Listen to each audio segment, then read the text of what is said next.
आज आप लोग बंदी किए हुए हैं, किस मुद्दा पे और क्यों बंदी किए हुए हैं? वो एनआरसी कानून है, ये गलत है और पूरा हिंदुस्तान आवाज़ लगा रहा है, सारे लोग लगा रहे हैं, हिंदू मुस्लिम सब। लेकिन ये हुकूमत के कान में आवाज़ नहीं पहुंच रही है। असल में ये ताकत के जोर पर अंधे हो गए हैं। जब अंधा होता है आदमी तो उसको कुछ नज़र आता नहीं है, जो मन में आता है वो करता है। यही हाल है आज की हुकूमत का। लेकिन हुकूमत को जान लेना चाहिए कि हिंदुस्तान का नागरिक, चाहे हिंदू हो, चाहे मुस्लिम हो, चाहे सिख हो, चाहे ईसाई हो, सारे मिलकर इस प्रोग्राम में शामिल हैं, सब मिलकर लड़ रहे हैं। और कब तक लड़ेंगे? जब तक के इस कानून को वापस नहीं लेंगे।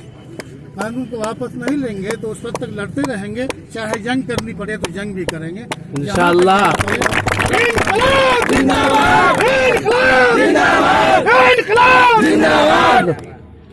हुकूमत को अभी मैंने देखा कई ऐसे एम्बुलेंस, एक या दो आए थे यहाँ पे, उसमें पेशेंट भी थी।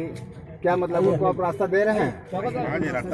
उनको रास्ता दे देना चाहिए। एम्बुलेंस में कोई मरीज है तो मरीज को रास्ता दे देना चाहिए, उनका रास्ता बंद नहीं करना चाहिए।